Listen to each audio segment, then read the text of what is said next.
Hey everybody, it's Bust with Battles with Bust number 302, and today we're going to be doing battle in a daily rumble for unlimited champions. And so, I think everyone was initially up to the hype of unlimited champions, being like, "Oh yeah, I'm going to make this deck and play like 18 champions in it." And that's a fair assessment right from the start, right? All the champions are just way better than the units, and that's the way the game's designed. And I think it's the way it should be. The champion should just be outright stronger than the followers. But if you want to kind of come in and take a peek at the champions, we can pull up the collection real quick. The thing that I was kind of immediately thinking about is like, okay, let's say we want to play Jax Ornn or some flavor of Ornn. We're going to use Ornn and we're going to load up our champions, and this is going to be really cool. But outside of Ornn, the other Freylord champions don't do anything to do with equipment, so that doesn't really work out, and it fits that way kind of across the board, right? Lysandra is the only champion dealing with Frozen Thralls, Ashe is the only champion dealing with Frostbites, Braum is the only one dealing with Poros.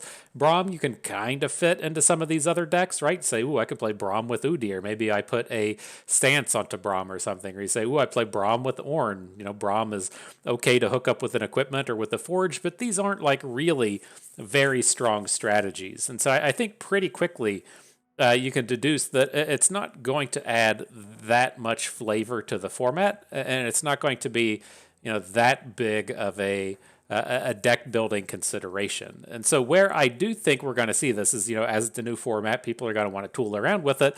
The places where this does work are going to be things like Bandle City. Tristana is very popular now. If you want to pair Tristana off with some kind of multi-faction thing, every faction has that Bandle City pairing, so there's a lot of things that can go that way. The next kind of thing that you could easily look towards is, of course, going to be the Sundisk champions, and so all of your Shuriman friends like Renekton, Nasus, Azir, and Zillion, not Zillion, Zerath, Azir. There's like four of them. But if you really want to, you can fit all of those in the deck. Great. And so, those kind of things will come together. I can see things coming together with, say, like Nora Darkness, as to where the Nora decks now are like Nora Vagar. Maybe they play like two copies of Senna, and you get a couple of synergies there. And so I don't think that there's a whole lot to it, but we are going to bring an additional champion deck today by adding Katarina into Jhin. And I think that this is kind of interesting from a few different angles. As this is a new format, the aggro decks tend to be pretty exciting. If your opponent is out there being like, oh yeah, I'm going to put my 22 champion deck together, it's probably not going to be very good, and you have the chance to just smash it with something like Jhin.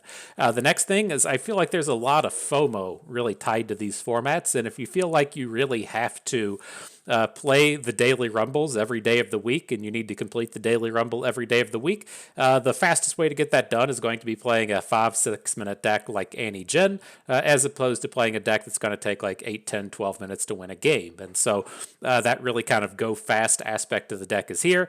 And I think it is a deck that can realistically take advantage of these extra skill based abilities and maybe get a little bit more reach. And so, in my opinion, Jhin was already a pretty tight deck list. I'm by no means an Jhin master. It's not a deck that I really look towards in my aggro-based lineups, but I don't feel like we need to play cards like Bad Mystic Shot. And then if you're deciding you're not playing Bad Mystic Shot, then the only things that are really left are looking at cards kind of like Doom Beast, or do you want to play Arachnoid Sentry? And I kind of feel like that adding in a couple of copies of Katarina takes away some of that redundancy in a positive way. This is a deck to where getting that one extra attack in at the end of the game can be pretty good. Generating some of these Blade's Edges can be pretty good, whether or not that's just to clean up a unit or to level up our Jhin or Annie. I think that she has pretty reasonable synergies in this deck, and it's a kind of deck to where when you're looking at this in Constructed, and are you like, okay, I want to fit Katarina in here. Do I want to play two copies of one champion so I can fit in one copy of Katarina? I think it's safe to say that you absolutely do not when you're playing Jhin. And so as we are playing in this format, adding in the Katarina should add a little bit more depth to the deck that it doesn't normally get within the space of constructed. Otherwise, I feel like this is pretty straightforward. All the early game aggro skill-based units are here in the Saboteur and the Crackshot Corsair.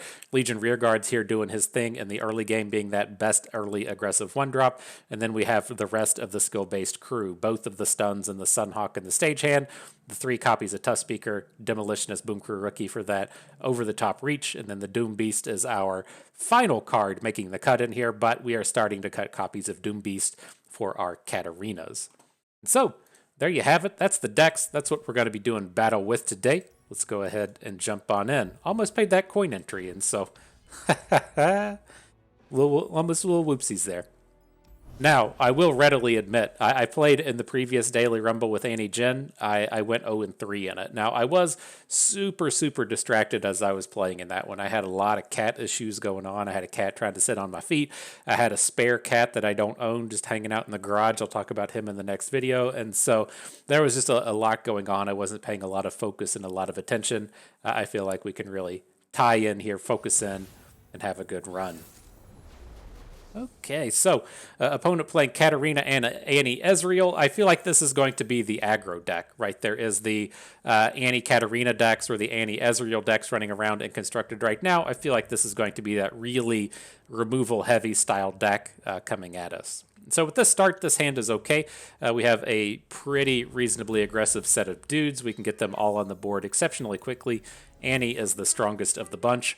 Don't have to worry about her dying here on the first turn. And so a more seasoned Annie Jhin veteran will have to let you know if you would rather play the Legion Saboteur first. The thing that I always describe with these decks is if you don't know what to do, just do the thing that does the most damage, right? And so adding in a Legion Saboteur on the first turn would do 3 damage instead of the 2 that we did with Annie, but we have that opportunity for much more aggression here.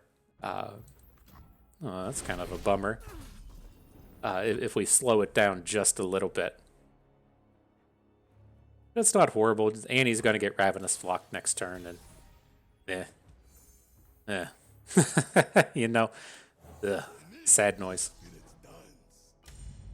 But let's continue it on. Hopefully, at least, like, Ravenous Flock feels so bad because he only has to spend 1 mana to get the kill. Like, what you're really hoping for in these spots is that he has to spend a bunch of mana to get his kills. Oh my god, are we just going to Crackshot Corsair and then he's just going to have another burn? We probably just have to go for it at this point. Oh my god, he's got the Caustic Rift again. Yeah, I mean, it is what it is. We could have gotten our attack in. We would have had the Crackshot Corsair behind, but I feel like this game has gone wrong enough that it's okay to just play the extra unit there and really try and get that damage in. It wasn't entirely clear if he was going to be dropping a removal spell or if he was going to be saving them for combat. I should say it wasn't going to be clear if he had a Caustic Rift or if he had a spell for combat, but I feel like we had to just kind of go for it. It's not terrible though, right? I mean, this deck only has the one AoE card in it. It does tend to play Static Shock, but Static Shock isn't that particularly good right now. And then I feel like we're going to be punching in still a pretty fair amount of damage on this next turn. And so we're getting to that space to where it doesn't feel good, but we're probably going to get him in Decimate range.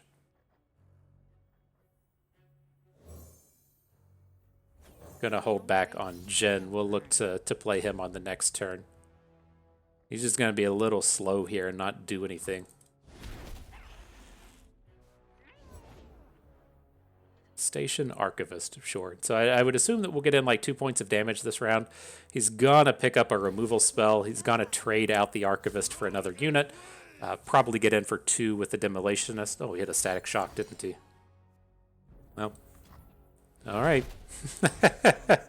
That was tough. That was tough. I was really hoping to chunk in a little bit more damage so that we could potentially get this within Decimate range, but a little bit too far away from that now. Counting on you, Jhin. Okay. GG. And so that just kind of is what it is. It's not an ideal matchup. in that sense, when they draw all the AoEs, you say bust. You just got completely worked over there. But yeah, but if we're playing this match and he's playing the fair removal, like if he's having to Mystic Shot a 1-drop and then spend a 3-mana removal on a 2-drop and stuff, it's much better in that sense. Facing up against the double AoEs are why these matches are going to be set up to where you're not a you're not 100% win rate ever. Sometimes you just get those really good draws. All right, on to the next one though. Doing battle against the single Anivia, as we are out here playing the unlimited champions format. Opponent says, "Nah, I got this, bro. I got this. Check this out. I'm just not gonna play any champions. I'm just gonna play that one Anivia." Oh, this is brutal. Hopefully, we could have a good day here today. Feels like this has got to be an 0-3 adventure. At least, I feel like as we battle with some of these, it's safe to say things went poorly, and don't play the deck if we think it's bad. And so it strikes me as weird though. It should be a fairly okay deck. All right, so I'm gonna lead out with the Crackshot Corsair here. We're not gonna open attack next turn, and then if he wants to play a Quietus, I'd rather him just take down the Corsair. Only a bird. It's unfortunate when you don't have the capability of spending all of your mana on this turn. Let's see if he's got it. Let's see if he's got that Quietus Vile Feast round to just shut down everything. It's the way it goes sometimes, It's the way it goes.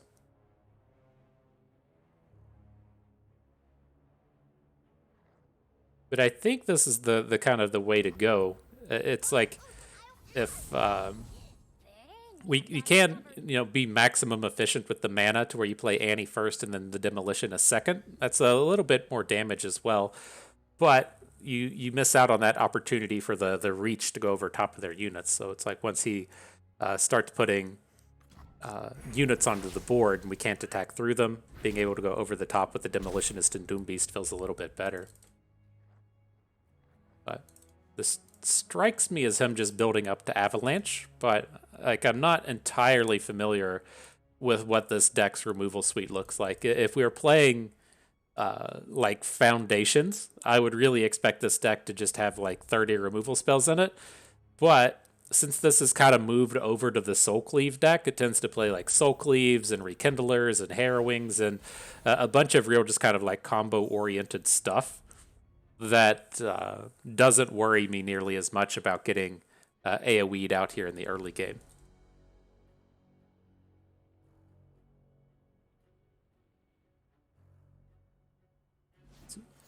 What do you got coming at us? Catalyst of the Aeons. All right. Well, it's not a very good feeling, but we'll aggro as hard as we can here. It's a little worrisome putting the damage onto Annie, since if he has a Withering Wail, he's going to be able to take her down in combat, but this hand doesn't do fuck all since we picked up the two copies of Doom Beast, and so I'm not particularly excited about what's happening here. I think we're just not... There are 2 copies of Decimate, not 2 copies of Doom Beast, so I think we're stuck opening. I just don't feel like we can risk playing one of these cards because they sequence so poorly, right? What are we going to do? Are we going to add a Boom Crew rookie and then follow up with the Sunhawk? That's shitty. We could play the Sunhawk and then him just like not have any cards in play, and so that's kind of shitty as well. It looks like we're just going to have to go the burn path here and hopefully get these duders down on the next turn.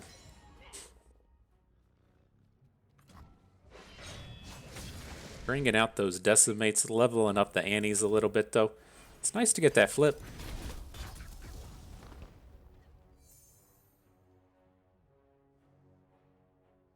What you got for us now? Is it bird time? You bringing the birds? I'm bringing the Boom Crews. It's like an Anivia. Alright, we'll pass. I'm curious if he sends it back to us or not. That's like a little bit of a dangerous pass. You have to like think from the opponent's perspective here, in the sense that he's never winning the game on this attack and he's not even killing any units. And so sending it back to us and getting to pick up 3 regular mana into spell mana for us, it's a pretty good deal. It's a pretty good trade. Let's see what we can do. Nice stun onto Anivia. Even if he has more cards here, we can still punch in a pretty reasonable amount of damage on the round. He's just going to have the 2 blockers. Should be coming in for 6. All right, we got the 2 Boom Crew rookies. He blocks our biggest units. That should take him to 1, and then we can try and decimate kill next turn. Oh, he's got a card. It should still be close.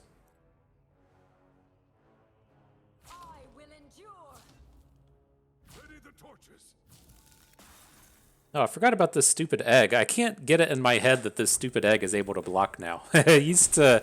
I really feel like it used to not be able to block. I don't know. Maybe I'm right, maybe I'm wrong. Probably wrong, but I feel like it used to not be able to do that. But let's see here. We got the Decimate. He doesn't have any Anivias or anything on the board. Picking up the Doom Beast is pretty cool. All right. Right at the face place. We did it. We did it, fam. We're not getting 0 win today. You wanted to see the goose egg, but not just yet. Not yet.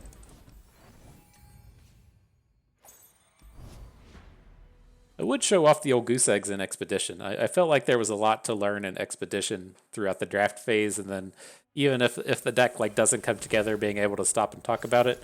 It's a little bit different playing Constructed and just having a shitty event go shitty, but it feels like in Constructed it was or in Expedition it was a worthwhile endeavor. So here I cycled away the stagehand. I feel like these games are probably gonna grind on at least just a little bit, and so we'll leave him back. Look for another cheaper play. Found a Crackshot Corsair, which is kind of nice. I'm going to... Ooh, Annie. I was going to say, I'm going to lead off with the Legion Saboteur here. The card to worry about on this turn is going to be Tentacle Slam. And so I don't want him Tentacle Slamming an Annie. I want to put forward these units that he has to trade with off the Tentacle Slam. So he takes it. He says, I can't risk another 1-drop being there. Has to take the trade. Now we can get Annie going. Pretty cool. Pretty cool. He says, F, Bust boomed me. Bust boomed me so good.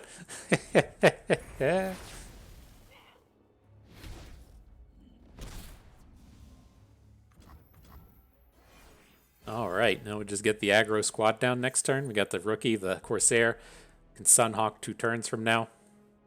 Let's do it. That can't feel good. I'll go ahead and put that knowledge down there.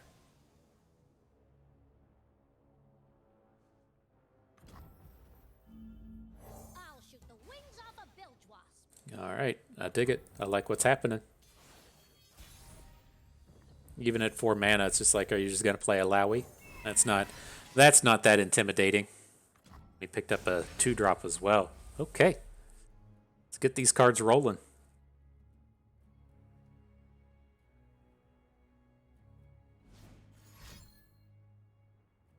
Gonna be Tentacle Slam number 2. Oh, Answered Prayer. That's reasonable.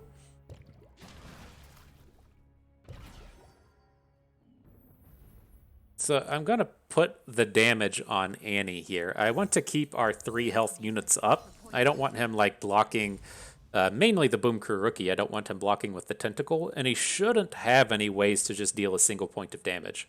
This deck doesn't typically play things like Make It Rain, then it most certainly doesn't play things like Parlay, right? And so we should be pretty safe here. I want to put our skill-based units first. This way, the 2 skills will pop, Annie will flip, and then Annie will do the 3 damage Tibbers ability this round with herself out on the right. First the smoke, then the fire, then the Tibbers. Let's get him. You can block Annie, and that'll take him to 12. And so it'd be 1 short of the lethal here.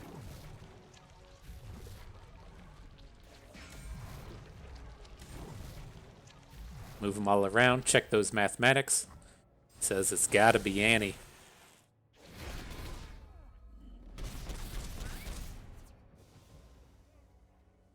One damage away. One damage away from victory. One damage away from greatness. Let's see if it's enough. Boy, I hope it is. All right, rip it and roll it, dude. Got him. Now, this is the kind of space I feel like the pink Alawi matchups is exceptionally good. If you're trying to game this thing to the best that you can, I think you should just queue immediately. We would like to play that guy again. It's a pretty good matchup. Getting to face that twice in a row should improve your chances of winning, you know? Should. Maybe it does. Maybe it doesn't. I'm not entirely certain how they handle it, but I know I've played the same person back-to-back before, and so... This is a different one. This guy doesn't have Asian characters in his name, and so... It's like we're up against Nora Nar. Oh, I need some one-drops, friend. Give me some ones. Found an Annie, found a rear guard.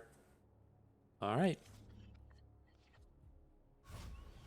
So I'm gonna put the Annie in here. This is the kind of space, again, to where, like, maybe we should just be going for the rear guard to get that extra point of damage. The big consideration against most decks are, you know, A, are they going to be playing Quietus? And so you can't Quietus down a Legion rear guard, so that guarantees we get that damage in on the first turn.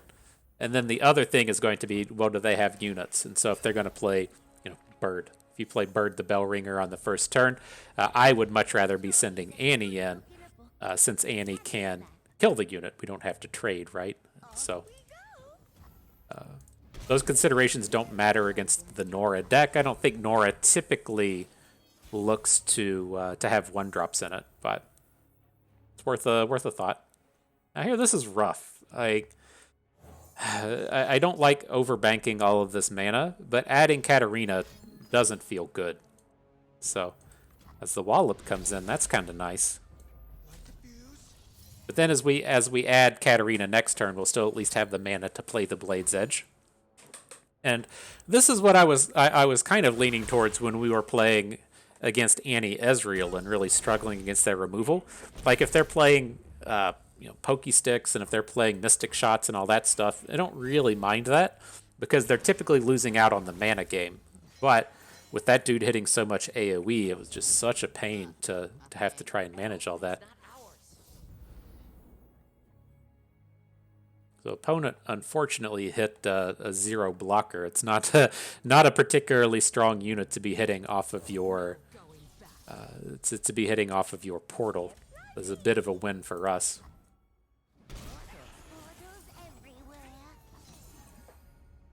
We'll just send the blade to the face. I don't have particularly high expectations out of this Katarina next turn, so I don't think we want to open attack. It's not super easy to just outright kill her because they don't have the Mystic Shot type removal coming out of Bandle City Noxus. They'd have to play like a Death's Hand or a Nox and Fervor or something, or a combo kill on her, but it's still fairly easy for them to just knock her out of combat. I feel a little bit safer if they're making a big investment in Katarina, and then we still get to add all of our other units to the board.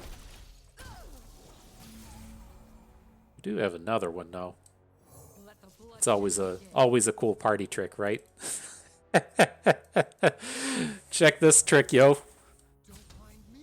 It's the one trick the pros don't want you to know. Just playing your second Katarina. Alright, cool. So where do we stand in terms of lethal? We tacked them down to 4.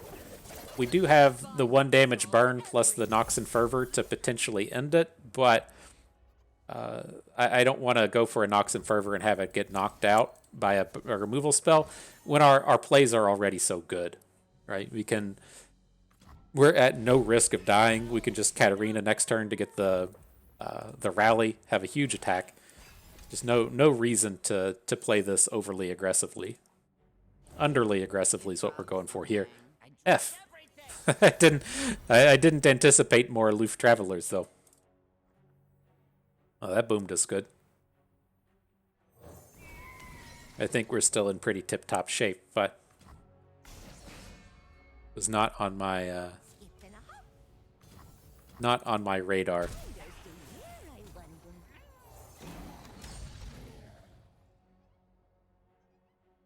Alright, so Doom Beast in. And I'm also going to drop in a Crackshaw Corsair. So we have 3 damage of units that should be going over the top on this board. Oh, fuck. We need it. Oh, my gosh. He's even going to get the heal here, right? He's got a round... Oh, it's leveled champion. Okay. I thought this was round start if you have a landmark. Who plays these stupid cards like Devoted Council? So, all right. I think we're okay. I think we're okay. All right. GG. Is that number 2 or number 3? I feel like that was win number 3. We'll double check when the screen comes up here. Number 3. Hells yeah. Halfway there. Oh. I'm halfway there. Something, something, something. Living on a prayer. Take my hand. We'll make it, I swear. Old Bon Jovi. I'm even... I don't want to say I'm too old for Bon Jovi. Too boomered for Bon Jovi. I think... I was born in the 80s, but I guess he kind of hit it big in the late 80s. I remember a ton of Bon Jovi being on the radio, and so the radio was kind of like Spotify, except it was it was kind of like Spotify, except you didn't get to pick any of the songs. All right, so that worked out reasonably, right? Opponent put forth a blocker. The Forge Chief could have blocked the Legion rearguard pretty well, but doesn't block Annie very well. So glad to get her off to the races. And then, as we've been kind of preaching about these games, right? If he's going to come at us with a Mystic Shot to try and take down the Annie, that's fine. You know, that's a pretty reasonable expenditure of mana. He has to spend 1 more than we paid. We just don't like those big, cheap 2-for-1 efforts like the Caustic Rift was giving out. This wouldn't be a Caustic Rift deck. Thing to worry about here is going to be Shock Blast, and I'm kind of okay with opening. It's like if he gets either the Shock Blast or he gets the Assembly Line, then we're pretty done. And so I think at least this way, since we've got this shitty hand with a bunch of gens in it and a slow Doom Beast, getting a little opportunity to build up some of this stuff is kind of worthwhile.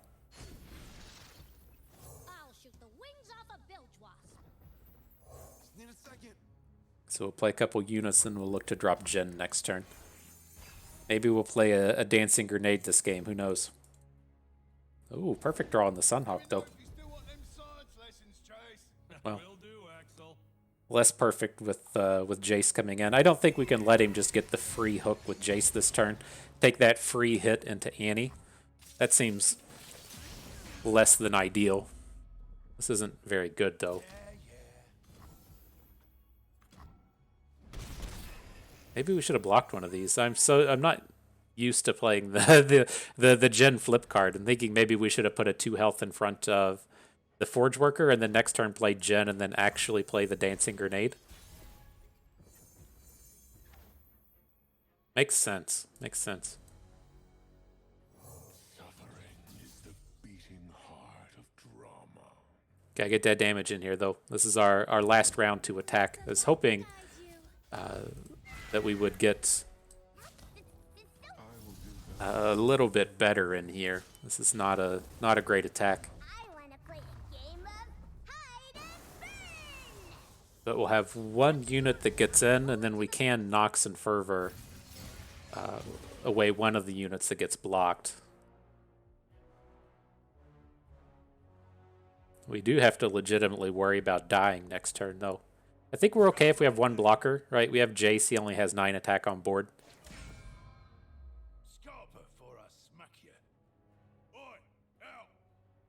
Looks like we're probably going to take down the Forge Workers. I would think he wants to put Lux in front of Jhin, and then Jace will probably come in front of the Sunhawk.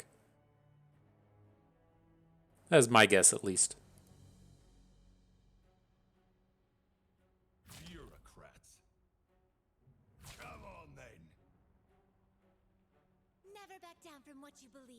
Never back down from what you believe, bruh.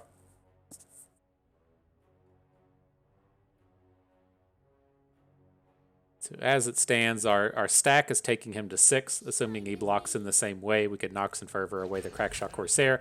Nox and Fervor away anything, right? That's he doesn't have any responses here. Oh, he lets us keep Jhin up. Interesting. Where are we at in terms of the trap? We need 2 more skills. It's gonna be tough to pull off. What do we got? We do have blockers though. You left us with 2 viable blockers for the next turn. And this is a very powerful Tibbers if he doesn't open attack on us. Oof. Oof. Oh, snap. That's a good one.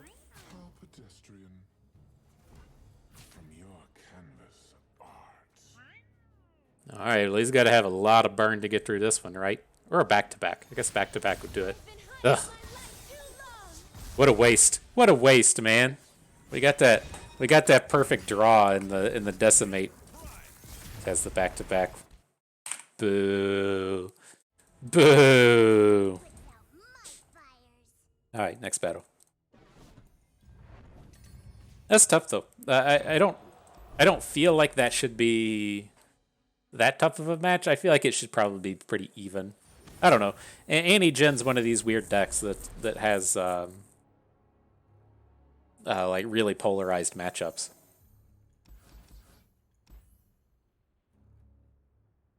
So he's got Annie in here. I'm curious, like, if we get stuck with the Crackshot Corsair, if we're going to be able to attack on the first turn.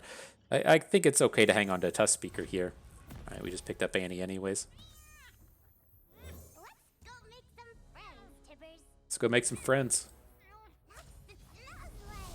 All right, let's see how this goes. See how this feels if we don't get hit with 1,000 Caustic Rifts. I assure you it's going to feel better.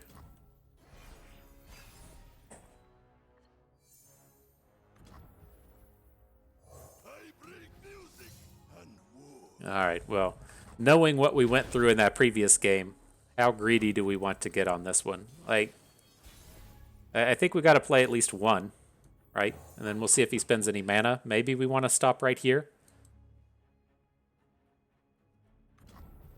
Alright, I'm not doing it. I'm adding 1 more. That's where we're going to stop. This is where the battles begin.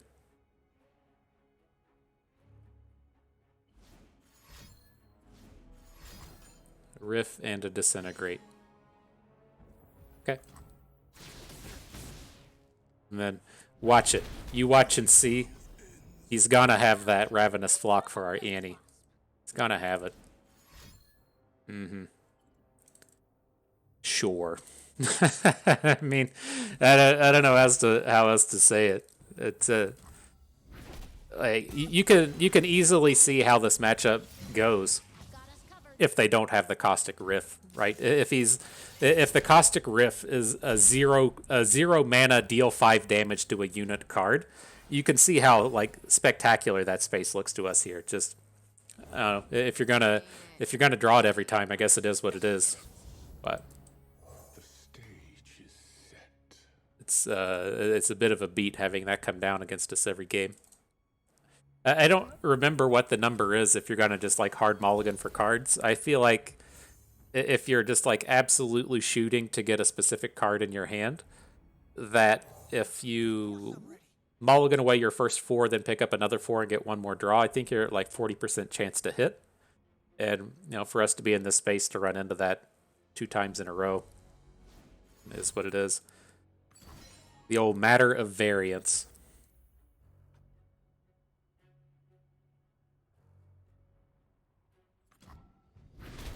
Yeah. I mean, it sucks so much. He's gonna have the burn spell onto Jhin. Oh, here it comes. Yeah, and so it's like if we just give up on our units at this point, we can't get the damage in with the Ravenous Flock, and so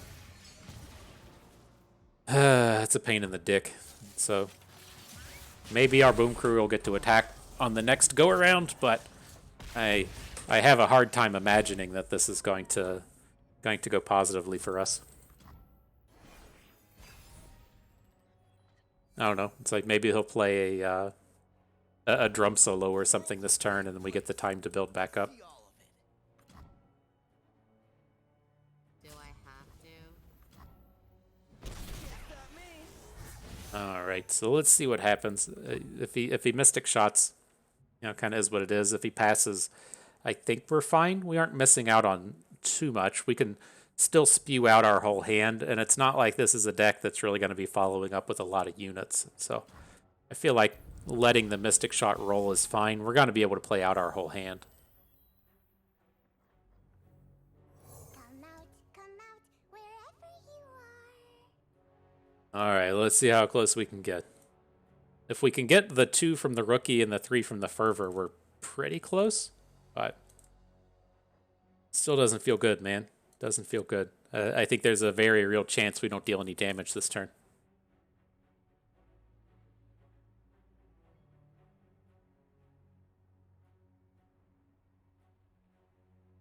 Thinking on it hard, though. Do I want to spend Lord Broadmane on a Boom Crew Rookie? The biggest decision in my life. Oh, he drops it on Annie. Interesting. All right, well, we'll see what happens. I want to spend the Nox and Fervor on a unit that doesn't have damage on it, right? Sure. So, the only upside remaining here is we can Imperial Demolitionist our dude. That'll take him to 6. We can attack with the Boom Crew Rookie, take him to 4. And then if we can pick up a Decimate, he shouldn't have any additional ways to stop that. So, all right. Such a bummer. Such a bummer. These matches, they felt like they were pretty easy for the opponent, but again, I assure you that those Annie-Ezreal matchups really come down to did they draw Caustic Riff or not, and he did a lot there. And so, nonetheless, not a bad set of games. I feel like this is still a fairly reasonable option to take into these events. We caught a fairly bad run of the opposing decks here, but if you're wanting to say, oh boy, let's see how frequently we can run into the Sun Disk, right? Or how frequently can we run into really bad landmark decks? Like, this has a lot of really positive matchups that just turn up. But those things like Annie-Ezreal are going to put you in that space to where, it just feels like you're kind of coin flipping a lot. And this is one of these decks. I'm curious where it turns up out here. Yeah, here's Annie-Ezreal in the space of normal constructed. They are a favorite. They are a 2% favorite, and so. As you can see with these decks, though, even in constructed, they have the 3 Caustic Riff and they have some amount of Static Shock. But if they aren't drawing those, then I ultimately feel extremely safe against what they're doing. But no, I think it's a pretty reasonable showing nonetheless. It's one of these decks to where, if you know how much I love to aggro and how much I love to play cards like Legion Rearguard, I'm all about it. But I'm always all about the aggro decks with reach. And so I like to just have a little bit more. I don't like it when we're playing these games and I'm down to like 0 or 1 card in hand. I just don't feel like that's a very great place to be in. And so you see us play like Sunburn, and then we start to include cards like the Solari Priestess, or you'll see us play things like Pirates, to where you have the additional card draw and Zap Spray Fins, or we'll play even things like the Gnar Tristana decks that have been kind of rolling around these days, with all of the card generation from the phase and the card generation that comes out of things like Bandle City Mayor. Those are the aggro decks I tend to lean myself towards, as to where Annie-Jhin tends to be a lot more all-in. Decks like Tokens tend to be a lot more all-in, and it's not that space that I like to be in. And so I'm sure some of the Annie-Jhin masters of the world would have taken a peek at this video and said, Bust, you're playing so bad. It's no wonder you're getting boomed by Annie-Ezreal so hard. And I accept that. That's fine. But I think it's still a pretty decent primer to the deck. And again, I think the 2 big things to think out of this one are on that first turn. Is opponent going to have a way to interact with this, right? So is this a deck that plays Quietus? Is this a deck that plays Bird? Is this a deck that plays the dude that generates a shield or a spear? Whatever. Is this going to be a deck that has 1-drops in it? Or is it going to be like Quietus? And so do I want to lead with Rearguard? Do I want to lead with Annie? Or do I even have a choice? And so the part B of that equation is, if you don't know what to do, just go the route that does the most damage. And so you could see in some of those games where you say, well, If you have Caustic Rift, we lose. And so I'm just going to throw all these units onto the board because we're probably not winning the game anyways if it goes wrong. And so, take a little bit of that weight off your shoulders. Just throw down whatever is going to deal the most damage, and squeeze them cheeks and hope. That's a that's a valid strategy, at least in my books. And so, not a bad set of games. I had fun with that. I hope you did too, because that is going to do it for us today. And so, hope everyone enjoyed the video. Hope you maybe learned a thing or two along the way and had a good time watching. So, this is Bust and we thank you for being here.